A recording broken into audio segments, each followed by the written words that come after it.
Bonjour tout le monde, bienvenue dans cette nouvelle vidéo sur l'histoire de l'énergie hydraulique et désormais après avoir parlé des premières énergies hydrauliques, nous allons parler de celle qui aujourd'hui est une des plus importantes, l'hydroélectricité. Alors je le rappelle, ces deux vidéos je les fais parce que je travaille au barrage de Bort-les-Orgues comme guide, je fais visiter ce barrage, donc y compris il y a une visite de l'usine qui est possible, donc des installations industrielles. Donc forcément, j'ai travaillé sur l'hydroélectricité et son histoire. Et donc, je vous partage un peu ces recherches que j'ai pu faire dans ces vidéos. Je vous mets également en description le lien du site de Tourisme de Corrèze qui assure les visites de ce barrage afin que vous ayez toutes les informations sur les dates durant lesquelles il est visitable, que ce soit sur la fin de cette saison. Cette vidéo arrive assez tard sur la saison parce que avec le travail, l'été a été très chargé, j'ai pas eu le temps d'avancer comme j'aurais souhaité. Mais du coup, si vous tombez plus tard également sur cette vidéo, vous aurez ça pour les saisons suivantes avec toutes les conditions de visite mises à jour, etc. Donc, lien en description si vous souhaitez en savoir plus sur les visites. Et on passe directement à l'histoire de l'hydroélectricité.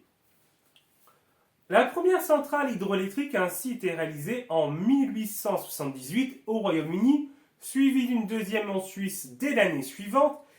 Et elles vont progressivement se développer dans les années 1880, même si on reste sur des toutes petites centrales. Et il faut vraiment attendre la fin de cette décennie pour avoir une production qui dépasse le mégawatt, notamment grâce au développement des premiers transformateurs électriques. La France va également connaître le développement de ces centrales, notamment d'abord dans les Alpes où on trouve un peu d'industrie qui peut avoir besoin de cette énergie de l'électricité produite grâce à ces centrales, notamment tout ce qui va être la métallurgie et la chimie.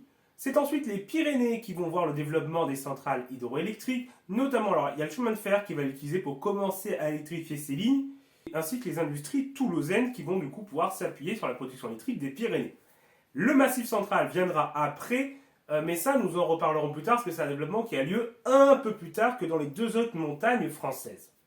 Ainsi en France, la première centrale hydroélectrique fut créée en 1882 par Aristide Bergès qui va mettre en place une conduite forcée de 500 mètres de dénivelé avec une dynamogramme qui va permettre la production de 7 kWh, permettant ainsi d'éclairer son usine de papeterie. On a la même année également une usine aux États-Unis qui va utiliser une centrale au fil de l'eau, donc sans barrage, mais uniquement du coup le courant d'eau, pour s'alimenter en énergie. Donc on voit que ça commence progressivement à s'installer dans différents pays. Et progressivement, ça va dans les différentes régions du monde. Donc les États-Unis, le Canada, les différents pays européens. Donc, en Amérique du Nord, c'est notamment les chutes du Niagara qui vont avoir des centrales. Ainsi, en 1886, on compte 45 centrales. En 1889, on sera à 200 centrales. Donc on voit que le nombre est multiplié quasiment par 5 en l'espace de 3 ans. Donc c'est vraiment un très gros essor, même si encore une fois, ça reste des petites centrales par rapport à ce qu'on connaît aujourd'hui. On va également trouver en Asie, par exemple, donc ça c'est plutôt un peu plus tardif, vraiment fin du 19e siècle, avec notamment en Inde, où il y a l'Empire britannique qui va installer plusieurs centrales hydroélectriques et des premiers barrages. Il faut voir qu'à l'époque, on a un développement de l'usage de l'électricité par l'humain, puisqu'avant, on connaissait les phénomènes de l'électricité, mais on ne l'utilisait pas progressivement, on l'utilisait de plus en plus. On peut citer quelques exemples, avec en 1879, la première ampoule, le premier fer à repasser en 1882, en 1890, on a la première locomotive électrique, et globalement, durant le début du XXe siècle, on aura un développement des appareils électroménagers électriques, dont l'usage de cette énergie va de plus en plus se développer. Donc la consommation augmente, donc il faut produire de l'électricité de différentes manières, et donc l'hydroélectricité va être une de ces méthodes. Alors, les barrages qui sont construits durant cette période sont petits, entre 20 et 30 mètres la plupart du temps. On a après le cas de Rochebu en 1909 qui a une hauteur de 50 mètres, ce qui est à l'époque le plus haut, avec un volume de 26 hectomètres cubes, et donc ça c'est sur le Cher, donc en France. Durant le même temps, on a la revue de la houille blanche. Donc la houille blanche, c'est le nom qui est donné à l'hydroélectricité qui est créée en 1902, ce qui est quand même un signe aussi d'un intérêt croissant pour cette énergie, qui du coup non seulement on a de plus en plus de centrales qui se créent, mais on crée une revue sur le sujet, ça intéresse des gens, il y a des experts qui en parlent, et il y a un public qui va du coup s'intéresser, se documenter sur ce sujet. Après, on a une rupture avec la Première Guerre mondiale qui apporte pas mal de bouleversements dans de nombreux domaines, et donc dans le domaine de l'énergie également. Et comme dans le même temps, on a le développement des lignes haute tension qui permettent plus facilement le transport d'électricité, ça va permettre le développement également de nouveaux barrages, notamment dans le massif central. Alors, il n'y avait pas beaucoup d'industrie dans cette région, et donc on n'avait pas une grosse consommation d'électricité. Or, les lignes haute tension permettent plus facilement de transporter l'électricité, car plus la tension est élevée, moins il y a de la perte d'énergie sur ce transport. Donc on peut envoyer dans différents endroits. Alors, l'hydroélectricité dans le Massif central, ça va permettre d'électrifier des lignes de ferroviaires, mais également d'alimenter des villes, notamment leur éclairage. Et donc on peut avoir de l'énergie qui part du Massif central pour aller jusqu'à Paris pour éclairer la capitale. Donc on a, après la Première Guerre mondiale, deux choses. Déjà, on s'est rendu compte que être dépendant du charbon, ça avait des limites. À la fois parce que la France a toujours eu besoin d'apporter du charbon, elle n'a jamais été autonome dans cette ressource. Donc, l'avoir d'autres sources pour produire de l'énergie permet à la France d'avoir plus d'autonomie.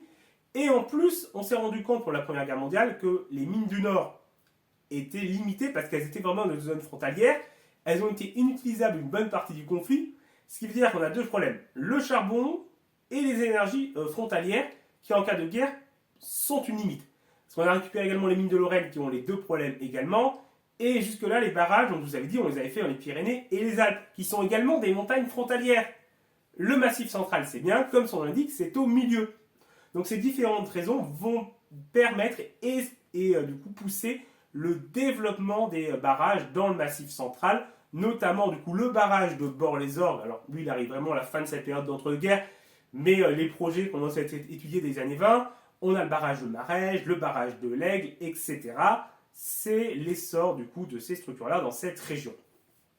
Cela s'accompagne également d'une politique plus interventionniste de l'État qui déjà durant la guerre va encourager le développement des centrales avec une augmentation entre 1914 et 1919 de 80% de la puissance installée. Mais là, il y a des lois qui sont mises en place pour que l'État en fait, ait un rôle d'acteur, de pilote du développement des barrages, notamment avec la loi du 16 octobre 1919 dont le texte commence par « Nul ne peut disposer de l'énergie des marées, des lacs et des cours d'eau quel que soit leur classement, sans une concession ou une autorisation de l'État. » Donc globalement, il faut une concession pour exploiter une centrale qui a plus de 4,5 MW de production, de puissance, et en dessous, on est sur un régime d'autorisation administrative. Donc c'est plus léger comme démarche, mais il y a quand même un certain contrôle étatique. Globalement, durant les années 20, on a une multiplication par 8 de la production hydroélectrique du pays. Globalement, avant 1914, l'installation hydroélectrique la plus puissante était celle de l'Argentière sur la Durance avec 28 MW. Donc ça qui avait été créé en 1909. Et alors que dans l'entre-deux-guerres, on a plusieurs centrales de grande taille, pour l'époque en tout cas, qui sont construites. Par exemple, celle d'Aiguzon avec une puissance de 53 MW. Donc ça c'est dans l'Indre, qui est créée en 1926. On a Saran à 167 MW dans l'Aveyron en 1932 et Marège avec 140 MW du coup sur la Dordogne construit entre 1932 et 1935. La France va également aménager des barrages sur le Rhin où elle a du coup dont elle a pris le contrôle désormais après la Première Guerre mondiale. On a notamment le barrage de Kems qui est achevé en 1932 mais on a toute une série qui est édifiée sur ce fleuve. On a également en 1925 à Grenoble l'exposition internationale de la houille blanche qui est réalisée. Donc ça aussi, c'est comme avec la revue de la houille blanche, ça montre l'intérêt pour cette énergie. Et globalement, en 1937, les 5 plus gros producteurs d'hydroélectricité dans le monde sont les États-Unis, le Canada, l'Italie, la France et la Suisse. Dans les années 40, on a une nouvelle phase de construction de barrages, avec certains qui débutent durant la Seconde Guerre mondiale pour faire face aux pénuries d'énergie auxquelles la France est confrontée durant le conflit avec l'occupation. Et après la libération, puisqu'avec la reconstruction du pays, on a besoin d'énergie, on a encore des pénuries. Donc on a donc le barrage de Bort-les-Orgues qui est construit entre 1942 et 1952, mais plusieurs autres exemples sont à citer. Avec entre 1945 et 1960, 120 barrages qui sont édifiés, dont 58 barrages voûtes et 44 d'entre eux sont construits par l'ingénieur André Cohn, qui est vraiment le grand nom des barrages durant cette période. On peut citer du coup en plus de Bort-les-Orgues Saint-Étienne de Cantalès, le Chastan, Tignes et un peu plus tardivement Serpensan dans les années 60 ou encore Vouglan en 1970.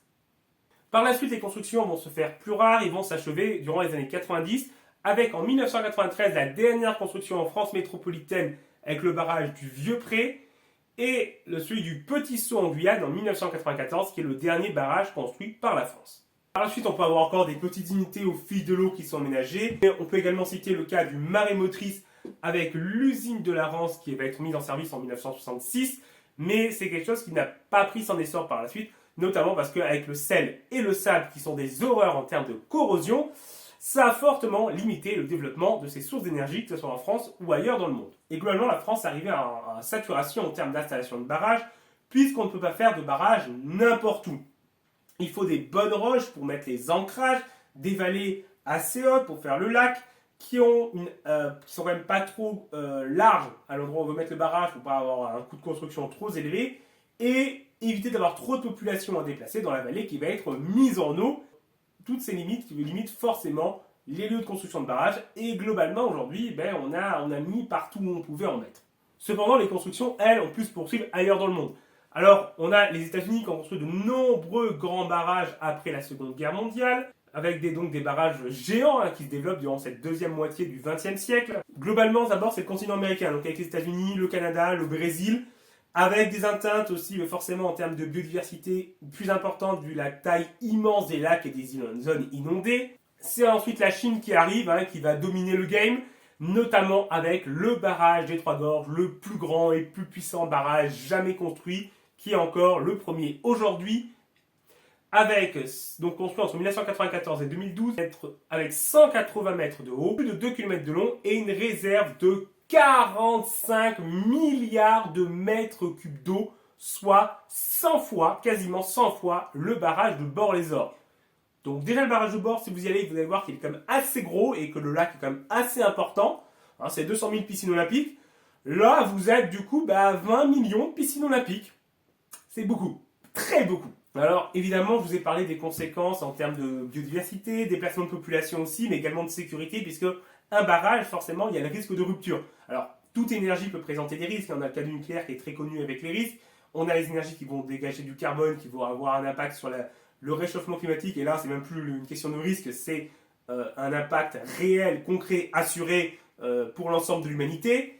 Mais les barrages, en effet, il y a le risque de rupture et d'inondation derrière. Il y a plusieurs cas qui peuvent être cités. Par exemple, la rupture du barrage de Bouzé près d'Épinal en 1895 qui va entraîner la mort de 87 personnes. Mais l'accident le plus connu demeure celui de Malpasset en 1959. Alors, Malpasset, c'est un barrage qui avait été construit par le Conseil général du Var. Et il y avait déjà eu plusieurs soucis durant la construction, avec des recommandations des ingénieurs et des géologues qui n'avaient pas été écoutés sur le lieu d'ancrage notamment, où notamment André Cohn avait dit qu'il ne fallait pas installer le barrage à cet endroit-là, que les roches n'étaient pas bonnes, c'était pas bien. Mais globalement, toutes ces recommandations, toutes ces alertes n'ont pas été écoutées par le Conseil général. Donc déjà, à la construction, il y avait des soucis.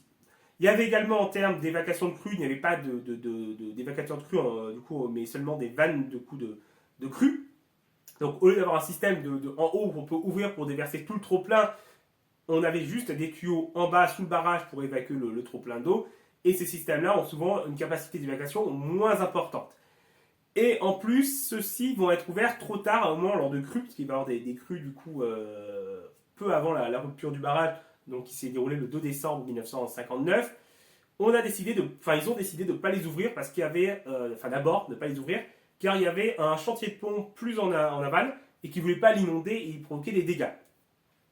Donc, ils vont finalement décider d'ouvrir face à l'importance des crues, mais trop tard, le niveau d'eau a trop monté et les ancrages n'étant pas bons, le barrage va céder et ça va tout emporter, faire une vague très importante avec d'importants dégâts et 429 morts. Ça a été vraiment un drame qui a marqué la population, qui a marqué le pays à cette époque. Alors moi, je n'étais pas né, forcément, je n'ai pas connu, mais des personnes qui ont connu cette époque ont été marquées par ce drame. Alors, un tel drame aujourd'hui est fortement improbable parce que par la suite, les mesures de sécurité se sont améliorées. On a mieux inspecté les barrages pour s'assurer qu'ils étaient sécurisés. On a renforcé des ancrages.